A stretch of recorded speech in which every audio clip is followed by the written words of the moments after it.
আসসালামু আলাইকুম। Hello everyone, কেমন আছেন সবাই? তো আজকে আপনাদের সাথে খুবই মজাদার একটি রেসিপি শেয়ার করতে চলে এসেছি, চীনা হাঁসের মাংস। তো হাঁসের মাংস আমরা কম বেশি সবাই পছন্দ করি, রুটি, চিজ রুটি, মাংস, পোলাও, মানে সব কিছুর সাথে আমরা পিঠা বলেন সব কিছুর সাথেই পছন্দ করি। তো এটা হচ্ছে আমি তেলটা হালকা গরম করে তারপরে হাঁসের মাংসটা সম্পূর্ণ ঢেলে দিয়েছি। এখানে আস্ত একটা হাঁস আছে, চীনা হাঁস। এটা হচ্ছে আমার বোন পাঠিয়েছে একদম নিজেদের পালের থেকে। তো বাজারের থেকে নিজেদের পালের হাঁস খাওয়ার আনন্দটাই আলাদা।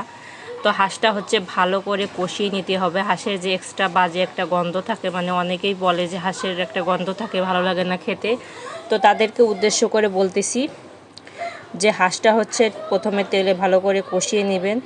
আপনারা চাইলে এখানে হচ্ছে কাঁচা পেঁয়াজ দিয়েও নিতে পারেন। তো এখানে হচ্ছে তেজপাতা, দারচিনি, এটা দিয়ে হচ্ছে আমি ভালো করে তেলের ভিতর কষিয়ে নিয়েছি। দেখুন যতটা পানি ছিল হাঁসের গায়ে সব টেনে গিয়েছে। আর ওখানে হচ্ছে সব রকমের মশলা দিয়ে দিয়েছি, পেঁয়াজ বাটা, রসুন বাটা, আদা বাটা, জিরা, লবণ, হলুদ, মরিচের গুঁড়া।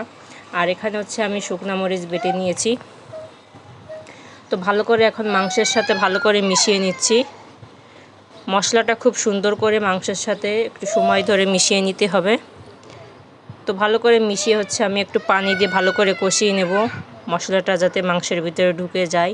আর হাঁসটা কিন্তু বেশি বয়স না, তো সে কারণে হচ্ছে সিদ্ধ আমার মাংস কষানো, ভোনা এগুলো করতে করতে মাংসটা কিন্তু সিদ্ধ হয়ে যাবে।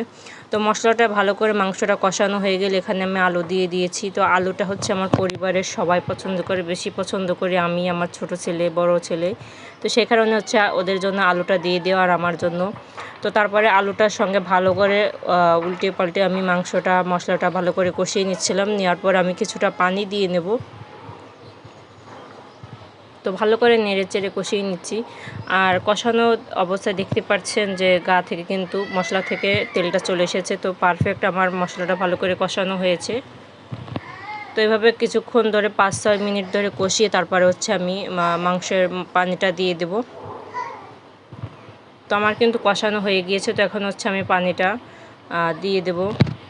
আলুটা সিদ্ধ হতে যতটুকু পানি লাগার আমার ঝোল যতটুকু আমি রাখবো ততটুকুই হচ্ছে পানিটা দিয়ে দিয়েছি। তো দিয়ে আমি হচ্ছে ঢাকনা ঢেকে রেখে দেবো, যেহেতু কারি কুকারে রান্না করছি, বেশি সময় লাগবে না জাল উঠতে। তো ভালো করে নেড়ে চেড়ে মশলার আলুটা উল্টে পাল্টিয়ে দিচ্ছি।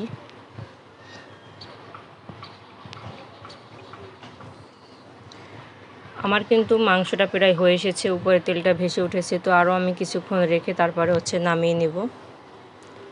তো মাংসটা দেখে বোঝা যাচ্ছে যে মাংসটা কতটা মজা হয়েছে। তো সার্ভ করে আমি হচ্ছে খাবার টেবিলে নিয়ে যাব। তো এখন দেখুন আজকে হচ্ছে হাঁসের মাংসের ঝোল রেখেছি, একদম ভুনা করিনি। ভুনা ঝোল সব কিছুই ভালো লাগে, তো মনে হলো যে ঝোলটাই করি আজকে। তো আজকের এই রেসিপিটি যদি ভালো লেগে থাকে লাইক, কমেন্ট, শেয়ার করতে ভুলবেন না। আমার পেজটি ফলো দিয়ে রাখবেন। চ্যানেল থেকে দেখলে চ্যানেলটি সাবস্ক্রাইব করে পাশে থাকা বেল আইকনটি ক্লিক করে রেখে দিবেন, যেন নিত্য নতুন ভিডিও ছাড়ার সঙ্গে সঙ্গে আপনাদের কাছে নোটিফিকেশন চলে যায়। আর ভালো লাগলে রেসিপিটি ফলো করে রান্না করে নিতে পারেন, ফ্রেন্ডস অ্যান্ড ফ্যামিলিকে শেয়ার করতে পারেন। আসসালামু আলাইকুম।